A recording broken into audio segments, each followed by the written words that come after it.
We're live from New Delhi. You're watching DD India Live, India's voice to the world. I'm Lipakshi Khurana, coming up in the next 30 minutes. The Indian election campaign reaches its last lap. 57 seats, including Varanasi, the seat of India's Prime Minister Modi, go to the polls on the 1st of June.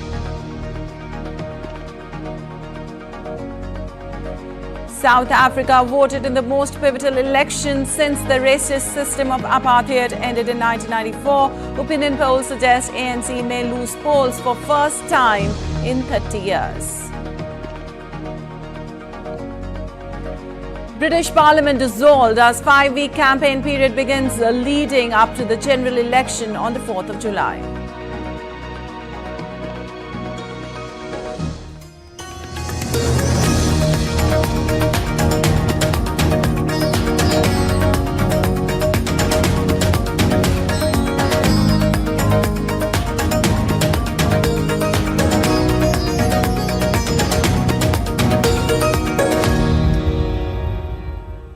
And on to the details now. In an exclusive interview to Open Magazine, India's PM Narendra Modi articulated his perspectives on matters of policy, politics and people's welfare.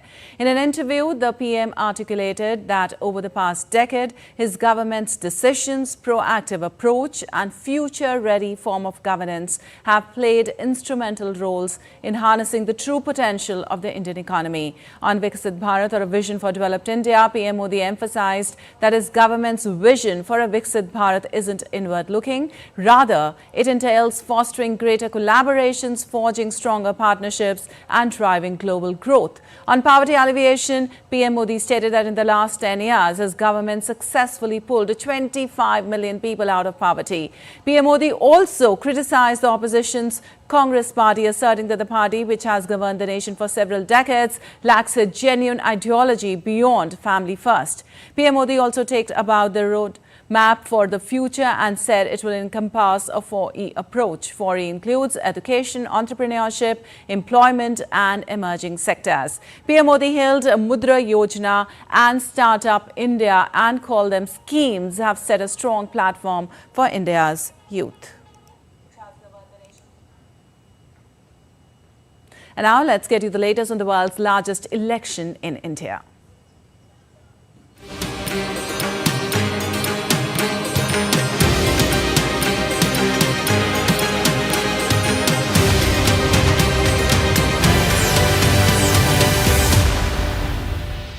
Well, India is all set to vote for the 7th and the final phase of general elections. 57 constituencies across 8 states and union territories will vote on the 1st of June. Fate of 904 candidates will be decided in this phase. 13 seats each in Uttar Pradesh and Punjab, 9 in West Bengal, 8 in Bihar, 6 in Odisha, 4 in Himachal Pradesh, 3 in Jharkhand and 1 seat in the union territory of Chandigarh will go to the polls in the 7th phase.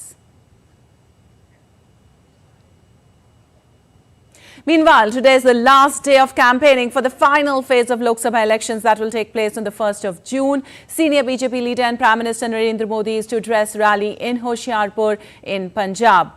Another BJP leader and Defence Minister Rajnath Singh will hold rally in Kushinagar, Uttar Pradesh. BJP President JP Nadda will be in the North Indian state of Punjab holding multiple rallies in Amritsar, Faridkot and Roopnagar. Top leaders of opposition parties are also making a last-ditch attempt to woo the voters in their favour. Congress leader Rahul Gandhi will be on the campaign trail holding rallies in the eastern Indian state of Odisha and North Indian state of Punjab.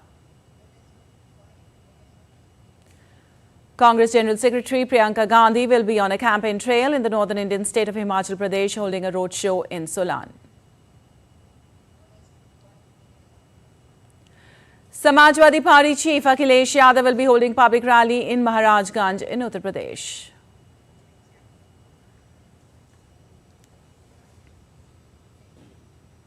All right, Team Poll Pulse has reached Varanasi, the city of temples and knowledge in the northern state of Uttar Pradesh, India. As the city goes to polls in the 7th phase, Sakal Bhatt tracks the pulse of the people. Here's a report.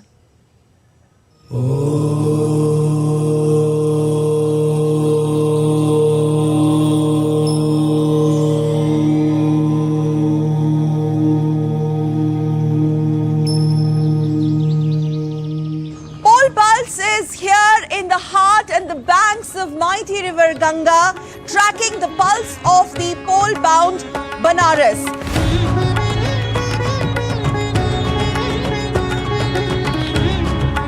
Varanasi or Kashi, one of the oldest living cities in the world.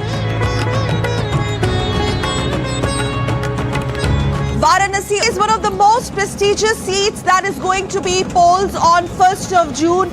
This is one constituency that has seen a massive transformation from the symbol of faith to massive development. Think of Banaras or Kashi or Varanasi, the first thing or the foremost thing that would come to your mind are the famous, beautiful, picturesque ghats of Banaras. Banaras के घाट वाराणसी की शान है. अब घाट क्या था, क्या से क्या बन गया. नमो घाट नहीं था, नमो घाट नया बन गया.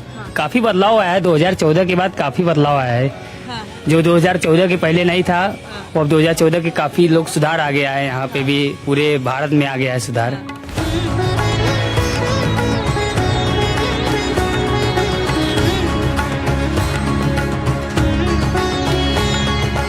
Political heat is hotting up in Varanasi and so are the temperatures. Team Pulse reporting from Kashi Vishwanath corridor, which has not only garnered tremendous national attention, especially when it comes to spiritual tourism, when it comes to pilgrimage, but also international tourists as well.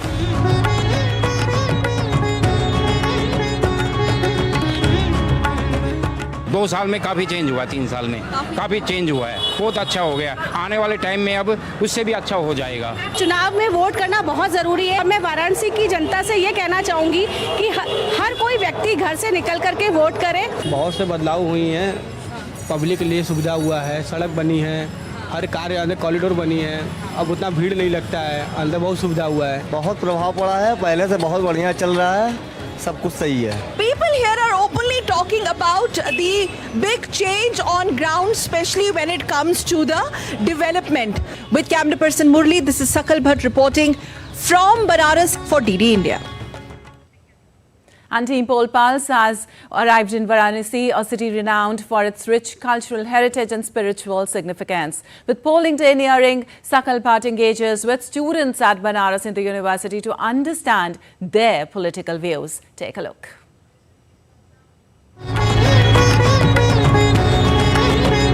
Once celebrated English author Mark Twain said about Banaras that Banaras is older than history, Banaras is older than tradition, Banaras is older than legend, and Banaras is older than all of them twice put together.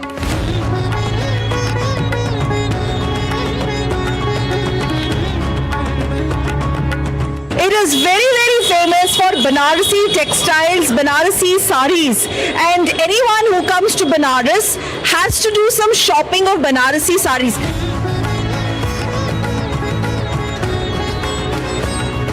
Banaras is also known for its Banarasi pan.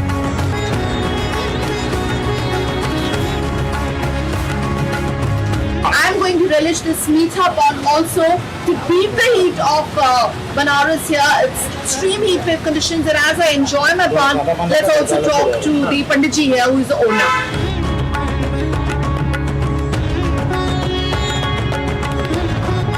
Vote करना कितना जरूरी है?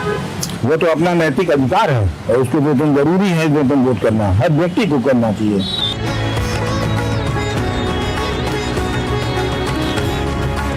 Poll Pulse has reached here in world famous BHU, यानी कि Banaras Hindu university. Adding more to the heritage and the legacy is this very, very old Shiva temple. Since time immemorial, they say, Prachin Mandir inside the campus of world famous Banaras Hindu University. यहाँ लोग spiritual से भी यहाँ जुड़े हुए लोग हैं और यहाँ मंदिर है. यहाँ लोग भावनाओं से यूनिवर्सिटी के जुड़े रहते हैं. तो यहाँ कह सकते हैं ये सर्व विद्या की राजधानी होते हुए आध्यात्मिक नगरी भी है. यहाँ से आध्यात्म भी निकलता है और यहाँ से लोग पूरे भारतवर्ष को संदेश देते हैं आध्यात्म का. BHU में क्या चल रहा है आजकल?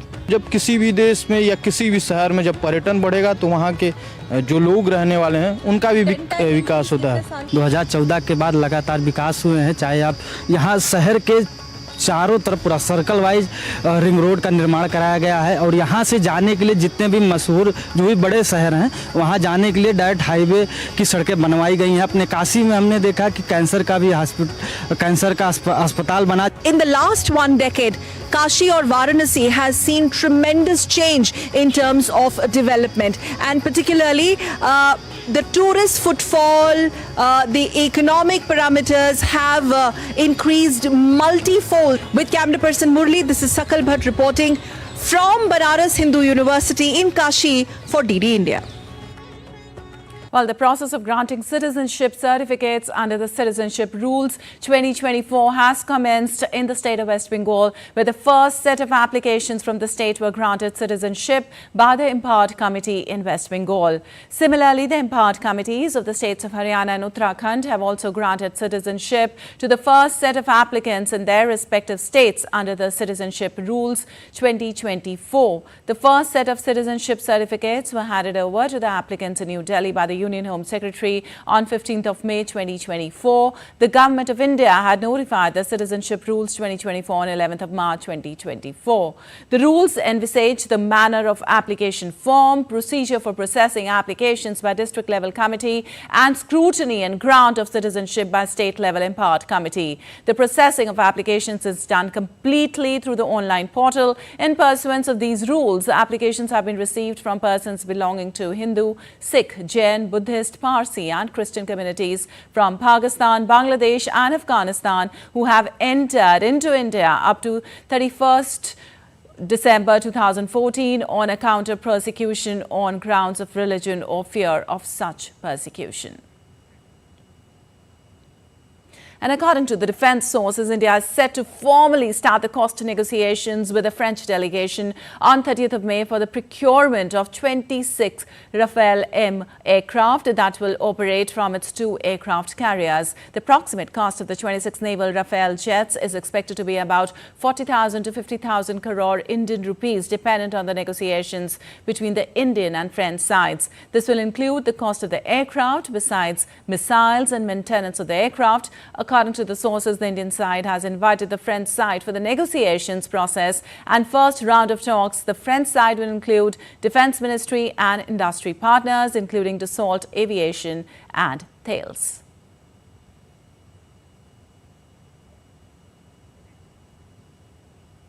And some news from around the world now. Cars pulling up into gas stations across the UAE may soon come across robotic fueling arm alongside the usual vendors.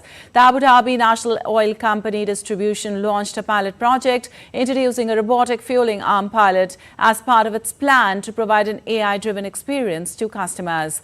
The robotic arm uses computer vision technology and is designed to be fast and environmentally friendly.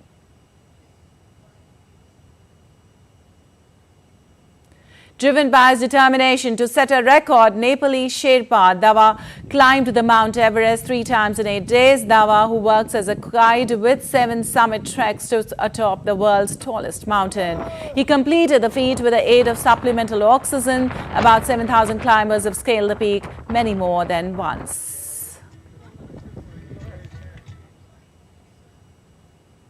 A rare moment at the front line when Ukrainian soldier found comfort in drawing about conflict. In his comics, the soldier illustrates daily life in the trenches on the border with Russia, fellow soldiers' fears and their dreams. One of his recent drawings shows a Ukrainian soldier sitting at the Black Sea beach facing terror. Russian said the image represented his vision of Ukraine's victory in the conflict.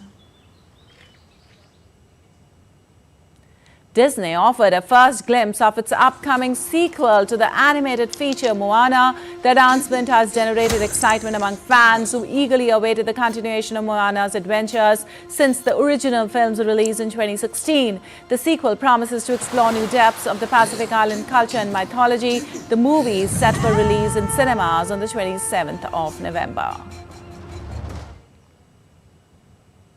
The private artwork of Banksy went public in Toronto as part of the Art of Banksy exhibit. The exhibit features over 160 Banksy pieces that normally live in the private collections of people from around the world. Banksy, who keeps his identity hidden, has earned worldwide acclaim for its subversive street art. And still to come on this edition of DD India Live. UK's Parliament dissolves ahead of the country's general election. Amidst rising heat trend globally, Indian capital sizzles at a record-breaking 52.9 degrees Celsius. And Barcelona appoints Hansi Flick as their new coach on a 2-year contract.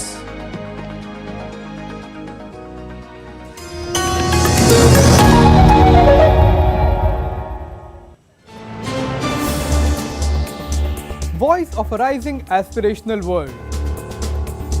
Stories of challenges, struggles and accomplishment. A world battling conflict, hunger and poverty. Embracing growth, development, science and technology. A voice of progress, a voice of unity. Watch Voice of the Global South with me, Akshay Dongre, only on DD India.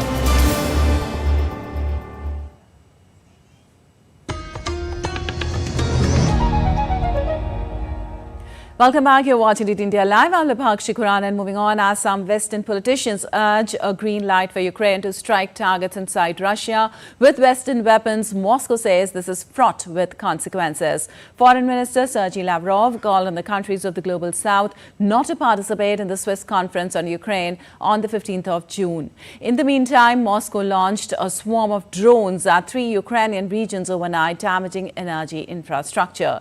Dasha Chernyshova has more from Moscow. Take a look.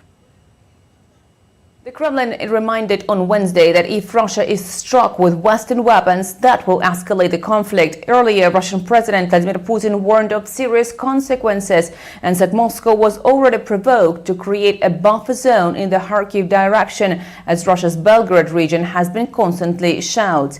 In the meantime, Russian Ministry of Defense said it made more advances on the Kharkiv direction and hit a warehouse of unmanned boats, aviation equipment, a few warehouses in Ukraine, as well as an assembly shop for drones. And its naval forces destroyed 2 Ukrainian sea drones in the northwest part of the Black Sea as they were heading towards Crimea. Russian Foreign Minister Sergei Lavrov said the conflict in Ukraine is getting a global projection and urged the countries not to succumb to the US pressure and also not to participate in the peace conference on Ukraine that is due to be held in Switzerland next month. He said this conference's goal was not to consider the settlement of the conflict in Ukraine, but rather to work out an unacceptable ultimatum to Russia. In the meantime, Russian Deputy Foreign Minister Sergei Ryabkov said Wednesday that Belarus's involvement in Russia's tactical nuclear weapons drills does not violate the provisions of the Treaty on the Non-Proliferation of Nuclear Weapons. Dasha Chernyshova in Moscow, reporting for DD India. And U.S. Secretary of State Antony Blinken pledged $50 million in aid for Moldova and lasting U.S. support. He said the country had shown an extraordinary resilience in the face of Russian bullying and interference efforts. Moldovan President Maia Sandu said Blinken's visit was a strong sign of support for our country. The top U.S. diplomat is on Europe tour aimed at solidifying support for Kyiv across NATO allies and neighboring countries. Today, I'm announcing that we'll be working with our Congress to provide an additional $50 million to further advance these efforts, from reforming the energy and agricultural sectors to pushing back further against disinformation.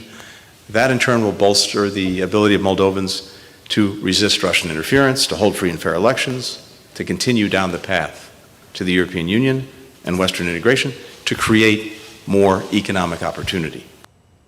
And Czech Foreign Minister Jan Lipavsky said NATO needs to send a signal that it will contain Russian imperialism, and every move to aid Ukraine will help it do this.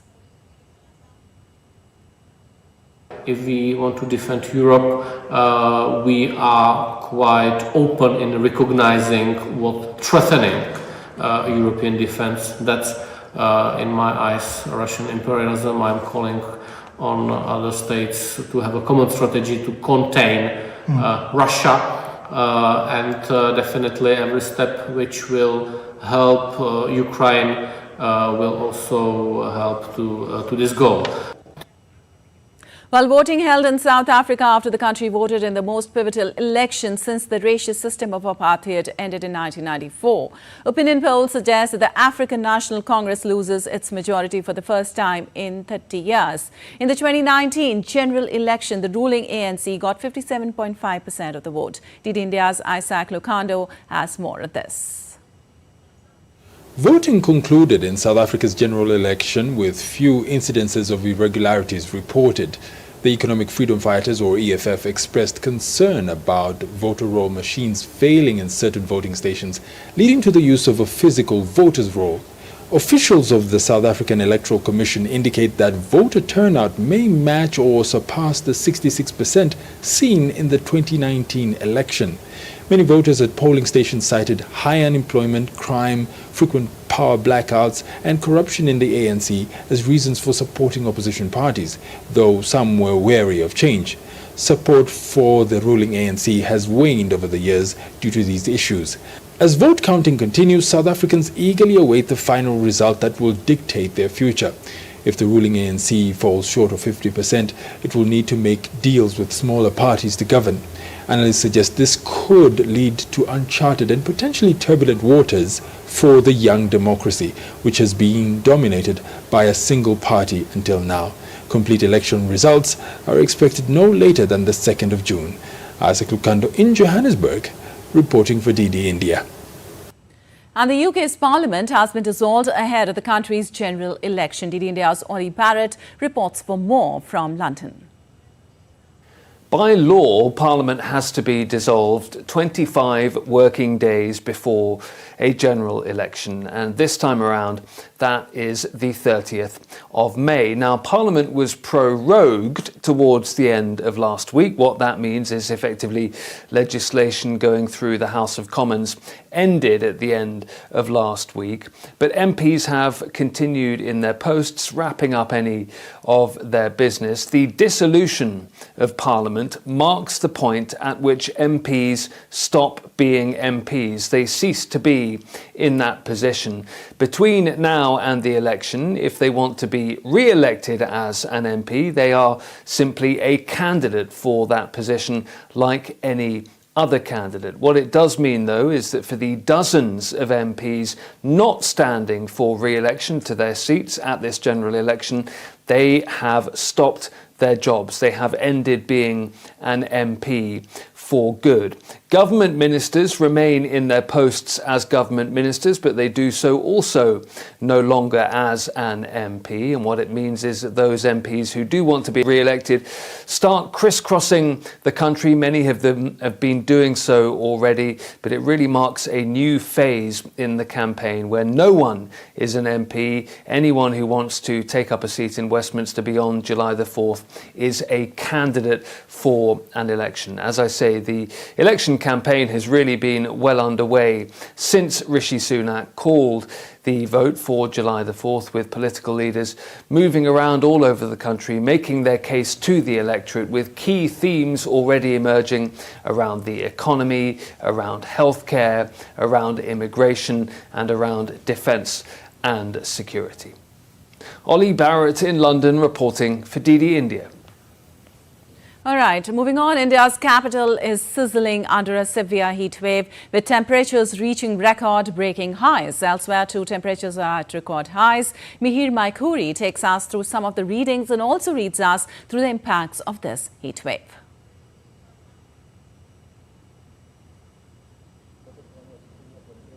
Scorching heat is sizzling some parts of the world, with temperatures breaking all previous records. These occurrences coincide with our home planet experiencing its warmest period on record over the past 12 months. In India, multiple cities have recorded their highest maximum temperatures of the season. On Wednesday, temperatures in Delhi's Narela and Najafgarh weather offices reported extreme temperatures. The scenes at other key Indian cities were no different either. Varanasi sizzled at 46 degrees Celsius. Ludhiana at 45.4 degrees Celsius, Jaisalmer at 45 degrees Celsius, Jaipur at 45 degrees Celsius, Churu at 47.4 degrees Celsius, Sri Ganganagar at 46 degrees Celsius, Chandigarh at 46 degrees Celsius, Hisar at 47.6 degrees Celsius. The warm weather has had its negative impact on citizens in many parts of the country, including in Sheikhpura in the eastern Indian state of Bihar. But what is a heat wave? As per India's Met Office, a heat wave occurs when the temperature is 4.5 degrees C above the long-term average. Between 1961 and 2021, heat waves increased in India by about 2.5 days due to global warming. Now let's take a look at the impacts of heat wave. Climate change is causing heat waves to become longer, more frequent and more intense. Blistering temperatures threaten to break previous records. Rising temperatures are driven by increasing carbon dioxide emissions, greenhouse gases and a growing El Nino event. New data from Copernicus Climate Change Service indicates April 2024 as the hottest April on record. April 2024 was 1.58 degrees Celsius warmer than the average temperatures in April compared to the pre-industrial period. Pakistan temperatures across 52 degrees Celsius in heat wave. In 2024, Africa experienced the second warmest February. South Sudan reported temperature of 41 degrees C on March 19, 2024. In Kenya, Garissa with 27.9 degrees C experienced the hottest night on record. Since March 17, 2024, Rio in Brazil has experienced its highest heat wave in a decade. On March 18, 2024, Rio sizzled with maximum temperatures of 42 degrees Celsius. To get rid of this situation, everyone can help limit climate change. From the way we travel to the electricity we use and the food we eat, we can make a difference. Mihir Maikuri's report for DD India. Well, you're watching DD India Live. Time now for some sports news. Spanish club Barcelona have appointed former German national team and Bayern Munich manager Hansi Flick as their new head coach on the 2-year contract on Wednesday. Flick, who has not managed a club since being sacked by Germany in September 2023, will be tasked with reviving Barcelona's fortunes after the Catalan side failed to win any trophies this season under Xavi Hernandez, who was dismissed on Friday. Xavi was sacked last week after a trophy-less season in which Barca finished 10 points behind champions Real Madrid, lost the Spanish Super Cup final to their arch rivals and were knocked out of the Champions League by Paris Saint-Germain in the last 8. And that's all for this edition of DD India Live. But let us know your thoughts on the news of the day. For those on the go, you can get all the latest news and updates from India and across the world on the DD India mobile app. The app is available on both Android and iOS platforms. Scan the QR code on the screen to download now. We'll be back with more news as it breaks here on DD India. I'm Lipakshi Khurana from all of us here in Delhi. Thanks for watching DD India Live.